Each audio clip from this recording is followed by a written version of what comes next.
السلام علیکم ورحمۃ اللہ وبرکاتہ۔ بسم اللہ الرحمن الرحیم، والصلاة والسلام علی رسولہ الکریم وعلی آلہ واصحابہ اجمعین۔ اصل ناکام وہ لوگ ہیں جو قیامت کے دن ناکام ہو جائیں گے، جن پر اللہ تعالیٰ ناراض ہو جائے گا۔ اس کی ناراضگی سے کیسے بچنا ہے اور اس کی فرما برداری والے راستے پر کیسے چلنا ہے، قرآن اس کو بتاتا ہے۔ بیچ میں ایک دشمن کھڑا ہے، شیطان، جو ہمیں اللہ کے راستے سے ہٹاتا ہے اور غلط راہوں پہ لے کر چلتا ہے، شارٹ کٹ زندگی کے بتاتا ہے، اور زندگی میں شارٹ کٹ کوئی نہیں ہے۔ تو اللہ تعالیٰ نے سورہ یوسف میں اس کو بہت خوبصورت انداز میں بیان کیا ہے کہ کچھ بھائی ہیں جو غلط راستے پر چلتے گئے اور ہر موڑ پر ان کی اسکیم کامیاب ہوتی گئی، اور یوسف علیہ السلام صحیح راستے پر چلتے گئے، ہر موڑ پر ان کی تکلیف بڑھتی چلی گئی۔ آخر نتیجہ جو انہوں نے خود نکال کے دیا وہ پورے قرآن کا خلاصہ ہے، میں پھر بتاتا ہوں۔ تو قصہ تو مشہور و معروف ہے کہ یعقوب علیہ السلام کی محبت یوسف علیہ السلام سے زیادہ تھی، اور بھائیوں کو حسد ہو گیا، تو ان کو جا کر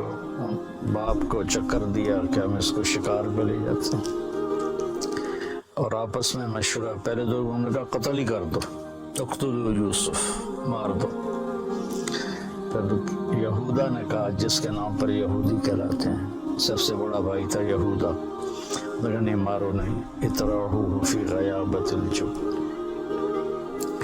کہ او اطرحوہ ارضا یخل لکم وجہ ابیکم وتکونوا من بعدہ قوما صالحین، کہ ایسا کرو کہیں دور دراز پھینک دو، اور پھر تمہارا باپ ہوگا، تم ہوگے، تو تم اپنے باپ کے زیادہ محبوب بن جاؤ گے۔ تو ان کو لے کر گئے اور جا کر وَأَجْمَعُوا أَن يُلْقُوهُ فِي غَيَابَةِ الْجُبِّ، جب اس کنویں کو کہتے ہیں جس کا پانی خشک ہو چکا ہو، جس میں پانی ہو اس کو بیر کہتے ہیں، اور جس کا پانی خشک ہو گیا ہو، اور یہ فلسطین پہاڑی علاقہ تھا تو اس میں کنویں خشک ہو جاتے تھے، تو انہوں نے اس میں پھینکا ان کو، تو اللہ تعالیٰ کا غیبی نظام چلا، پھر وہ قافلہ آیا، وہ اٹھا کے لے گیا، گورنر مصر کے دربار میں پہنچے، پھر وہاں بڑے ہوئے، تو جیسے اللہ نے ساری دنیا کے آج 7 ارب لوگ ہیں، پیچھے پتہ نہیں کتنے کھرب چلے گئے، آگے کتنے آئیں گے، ان سب کو حسن نے پوری انسانیت کو 1/2 تقسیم کیا، اور یوسف علیہ السلام اکیلے کو 1/2 دیا۔ تو ان کا کیا حسن ہوگا، وہ جب گورنر بنے تھے تو پھر وہ وزیر خزانہ سے منہ چھپا کے رکھتے تھے کہ کوئی فتنہ میں نہ پڑ جائے، اور عورتوں میں اللہ تعالیٰ نے حضرت حوا کو سب سے زیادہ حسین بنایا، ان کے بارے میں بس اتنا تھا، سب سے زیادہ حسین بنایا، لیکن یوسف علیہ السلام کے بارے میں اعطی شطر الحسن، کہ آدھا حسن سارا دے دی۔ تو زلیخا کا امتحان آیا، بہت بڑے گناہ کی دعوت، وراودته التي هو في بيتها عن نفسه وغلقت الابواب وقالت هيت لك، اتنا لمبا جملہ اس منظر کے خوفناک امتحان کو بتا رہا، ان میں سے چھوٹا جملہ بھی ہو سکتا۔ تو یوسف علیہ السلام پر 2 امتحان آئے، ایک بہت بڑے گناہ کا امتحان آیا، ایک مصر کے حسن و جمال کا فتنہ، اور دوسرا بھائیوں کی طرف سے جو آزمائشیں چلی اور ان کی مخالفانہ تدبیریں چلی، انہوں نے اس پر جو صبر کیا۔ تو جب وہ بھائی ملے نا جب اللہ تعالیٰ نے یوسف علیہ السلام کو گورنر بنا دیا، وزیر خزانہ بنا دیا، تو بھائی آئے، وجاء اخوة یوسف فدخلوا علیہ فعرفهم وهم له منکرون، کہ بھائی یوسف علیہ السلام نے تو پہچان لیا میرے بھائی آ گئے، چونکہ یوسف علیہ السلام اس طرح بیٹھتے تھے، یہ پورا نقاب اوڑھتے تھے، صرف آنکھیں نظر آتی تھی، پھر چھوٹے سی عمر میں ان کو انہوں نے بیچا تھا، اور وہ 30-40 سال کے جوان آدمی تھے، تو ان کا خیال بھی نہیں ادھر گیا، تو انہوں نے پہچانا بھی نہیں، یوسف علیہ السلام نے پہچان لیا، تو کہنے لگے تمہارا دوسرا بھائی ہے کوئی؟ کا جی ہے، کہ اس کو لے کے آنا ورنہ کچھ نہیں دوں گا۔ پھر ان کو ایک بہانے سے اپنے پاس رکھ لیا۔ جب انہوں نے بنیامین کو اپنے پاس رکھ لیا تو یہودا نے کہا میں تو واپس نہیں جاؤں گا، پہلے ہم نے یوسف کو کھویا، جان بوجھ کے ہم نے شرارت کی، اب بنیامین ہماری وجہ سے تو نہیں، خود اپنی وجہ سے ایسا ہو گیا، تو جب تک میرا باپ کوئی مجھے اجازت نہیں دے گا میں ادھر ہی بیٹھا ہوں، تم جاؤ۔ تو جب بھائی گئے اور انہوں نے کہا کہ بنیامین نے چوری کر لی ہے اور مصر کے وزیر خزانہ نے روک لیا ہے، تو اس پر انہوں نے خط لکھا۔ اچھا، یوسف بھی نبی اور یعقوب بھی نبی علیہ السلام، اب بیچ میں 7 دن کا سفر ہے ٹوٹل، تو پورے پتہ نہیں کتنے سال، 20-30 سال 40 سال وہ ادھر موجود ہیں، سلامت جی ادھر موجود ہیں، بتانے کی اجازت نہیں۔ انہوں جیسے وہ وزیر بنے تھے اسی وقت وہ اپنے باپ کو پیغام بھیج دیتے کہ میں ٹھیک ٹھاک ہوں، آپ آ جائیں۔ اللہ کی ادھر بھی وحی آ رہی تھی کہ نہیں بتانا، اور یعقوب کے لیے بھی تھا کہ ان کو بھی نہیں بتانا۔ وَابْيَضَّ عَيْنَاهُ مِنَ الْحُزْنِ فَهُوَ كَظِيمٌ، آنکھیں ان کی چلی گئیں روتے روتے، اور غصہ پیتے پیتے پیتے پیتے وہ پھول کے مشکیزہ بن گئے، کظیم۔ کاظم اس مشکیزے کو کہتے ہیں جو پانی سے فل کر کے ٹائٹ کر کے بند کر دیا جائے۔ جتنے بھی سال بھائیوں نے یعقوب علیہ السلام کے ساتھ وقت گزارا یوسف علیہ السلام کے بغیر، تو انہوں نے کہا فصبر جمیل، پورے 40 سال میں ایک لفظ بھی تانا نہیں دیا میرا بیٹا تم نے گم کر دیا، حالانکہ آپ کو پتا تھا انہوں نے فراڈ کیا، پورے 40 سال میں۔ پھر خط لکھا عزیز مصر کے نام کہ میں یعقوب بن اسحاق آپ سے مخاطب ہوں، ہم نبیوں کی اولاد ہیں، ہم چور نہیں ہیں، ہم پر بہت زمانے سے آزمائش کی چکی چل رہی ہے۔ پہلے میرے چچا کو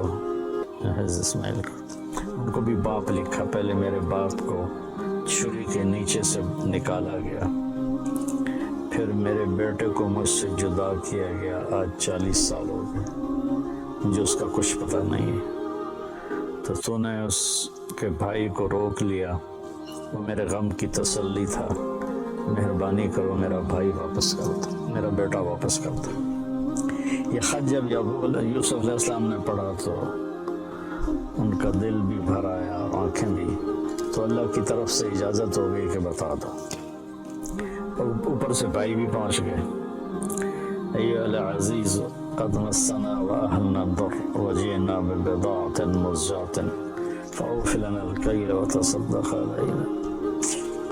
ان اللہ یجزی المتصدقین۔ کیا عاجزی ہے ان الفاظ، اور کیا ذلت اور پستی کی انتہا کو چھو کر وہ گفتگو کر رہے تھے، کیا بتاؤں۔ تو ادھر سے حکم آ چکا تھا کہ بتا دو، تو اس طرح اوڑا ہوا تھا نا، اپنے پگڑی کا جو یہ تھا نا، اس کو ایسے رکھتے تھے۔ تو جب انہوں نے کہا کہ ہم یہ تھوڑی سی پونجی لائے ہیں اور ہم پاس ہے بھی کچھ نہیں، فقر بہت ہے، تو برائے مہربانی ہم پر صدقہ کر دیں۔ تو پھر یوسف علیہ السلام نے ایسے کیا، ایسے تم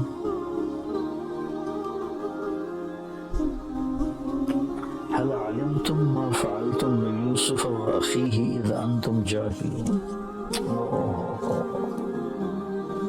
سبحان اللہ، کیا نبی کے اخلاق ہیں۔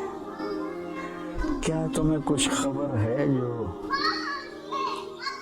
تم سے بے خبری میں یوسف کے ساتھ کوئی تھوڑا بہت ہو گیا تھا؟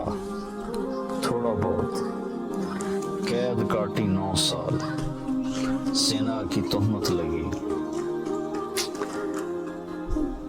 منڈی میں بیچے گئے، کتنی لمبی چوڑی گھاٹیوں سے گزر کر،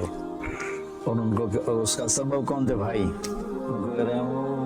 حل وہاں بولا جاتا ہے جہاں مجھے، اس کو اردو میں کہتے ہیں آپ کو پتہ چلا،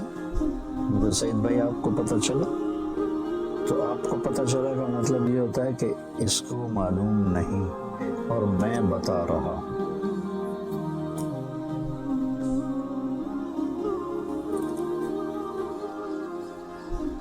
یہ جہاں زیب کا بیٹا فوت ہوا تھا عبداللہ، تو میں آیا رائمنڈ سے، تو علی چھوٹا سا تھا، یہاں کھیل رہا تھا، میری گاڑی اندر انٹر ہوئی تو بھاگ گیا، آپ کو پتہ چلا عبداللہ فوت ہو گیا۔ وہاں سے میں نے حل کا مطلب سیکھا کہ حل اتاک حدیث الغاشی، آپ کو پتہ چلا جو چھا جانے والا دن ہے وہ کیسا ہے۔ تو حل وہاں بولا جاتا ہے جہاں یہ ہو کہ بھائی مولوی مضافہ کو جو میں بتا رہا ہوں اس کو معلوم نہیں، تو حل آپ کو کچھ پتہ چلا، جنہوں نے کیا ہی سارا بربادی قدم قدم پہ ساز ہے، ان کا حل علمتم ما فعلتم، فعلا کا جو صیغہ ہے یہ غیر ارادی حرکت کے لیے ہوتا ہے، جیسے میرا یہ میں پاؤں ہل رہا ہے نا، یہ غیر ارادی حرکت ہے، فعلا استعمال ہوتا ہے غیر ارادی حرکت کے لیے، پھر ارادی کے لیے بھی عاملہ کا لفظ استعمال ہوتا ہے ارادتاً جو کام کیا جائے، تو ما فعلتم میں یہ پھر ان کے جرم کو ہلکا کیا کہ تم سے بس ایم ہی ہو گیا، تم کرنے کا کوئی ارادہ تو نہیں تھا، بے ارادے ہو، بلا ارادہ ہو گیا۔ اذ انتم جاہلون، وہ بے خبری میں ہو گیا، تمہیں اصل میں پتہ نہیں تھا۔ حالانکہ یہاں عبارت جو بنتی ہے قد علمتم، تمہیں خوب خبر تھی، ما ظلمتم، جو تم نے ظلم کیا، یوسف و اخیہ، یوسف اور اس کے بھائی پر جو تم نے ظلم کیا، اذ انتم عامدون، اور تم نے جان بوجھ کے یہ سارا کچھ کیا، تم نے پوری بدنیتی کے ساتھ کیا، تو اس کا بالکل الٹ لے کر آئے حل علمتم، آپ کو کچھ پتہ چلا ہی ہوگا، آپ کو تو میرے خیال میں معلوم نہیں، تو میں آپ کو بتاتا ہوں ما فعلتم، تو تھوڑا بہت یوسف کے بارے میں آپ سے ہو گیا، وَأَخِيهِ، اور اس کے بھائی کے بارے میں، اذ انتم جاہلون، جو آپ نے بے خبری میں کیا، آپ کا ارادہ تو نہیں تھا۔ تو اب جو اس وقت ان کا امپریشن بنانا، اس کو جو قرآن نے بیان کیا کمال کر دیا، وہ تو انہوں نے غور سے دیکھا، پھر ایک دم ان کے اندر خوف پیدا ہوا کہ یہ یوسف ہے، پھر شک پیدا ہوا کہ نہیں یوسف کہاں ہے، یہ تو مصر کا وزیر خزانہ بیٹھا ہوا ہے۔ تو شک اور خوف اور امید، یہ 2-3 کیفیتیں ان کے اندر بن گئیں جو متضاد قسم کی تھی۔ ان کو جو قرآن ادا کرتا ہے اس کے جو الفاظ ہیں، ایک تو ان تحقیق کے لیے ہوتا ہے، ان کا یہ شک کے لیے ہوتا ہے، انت یوسف خوف ہے کہ ہوں آیا ساڑھو تے سوٹا تو یوسف ہے. تو میں اس کو اس ایکسپریشن کو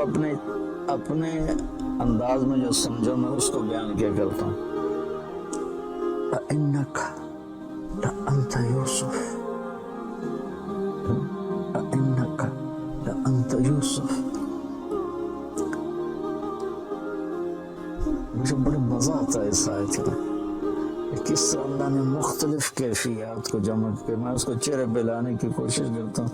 اِنَّكَ لَأَنْتَ يُوسف. تو کہا انا یوسف وہذا اخی. میں یوسف ہوں یہ میرا بھائی ہے. قد من اللہ علینا.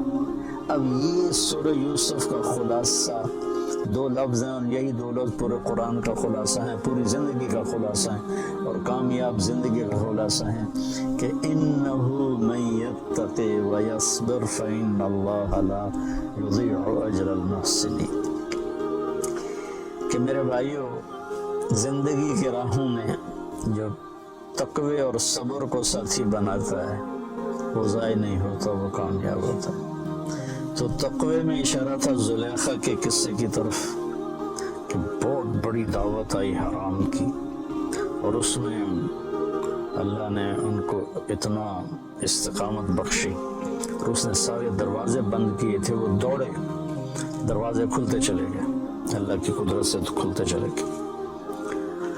تو تقوی سے مراد تھا اس زلیخا کے مکر سے بچنا, یعنی جتنے بھی گناہوں کا راستہ ہے اس سے بچنا تقوی. یصبر میں اشارہ تھا بھائیوں کے ظلم کو برداشت کرنا. آپ اندازہ لگائیں جب بھائی اور یعقوب علیہ السلام سارے آ گئے تو یوسف علیہ السلام کارگزاری سنانے لگے کہ میرے ساتھ کیا ہوا. تو کارگزاری شروع سے نہیں سنائی کہ بھائی سامنے تھے اور شرمندہ ہونا تھا. وَقَدْ أَحْسَنَ بِي إِذْ أَخْرَجَنِي مِنَ السِّجْنِ وَجَاءَ بِكُم مِّنَ الْبَدْوِ مِن بَعْدِ أَن نَزَغَ الشَّيْطَانُ بَيْنِي وَبَيْنَ إِخْوَتِي إِنَّ رَبِّي لَطِيفٌ لِمَا يَشَاءُ. اولی میں جیل میں چلا گیا تھا, یہاں سے کارگزاری شروع کی. مجھے انہوں نے نکالا, راستے میں مارا اور مجھے باندھا, پھر باندھ کے کنویں میں پھینکا, پھر میں ڈول میں بیٹھا, پھر مجھے انہوں نے چند کوڑیوں میں بیچا, پھر میرے اوپر زنا کی تہمت لگی, سارا حذف کر دیا کہ یہ شرمندہ ہوں گے, میرے بھائی شرمندہ ہوں گے. کامیابی کا یہ راستہ ہے. ہم لوگ مال بناؤ, سیاست کرو, ہیرا پھیری کرو, حرام راستوں سے پیسے بناؤ اور اپنی واہ بناؤ, یہ ہم پوری دنیا کے انسانوں کا یہ راستہ بناؤ. تو سورہ یوسف میں قرآن نے نا کہانی سنا کر ایسے سارے رازوں سے پردہ اٹھا دیا.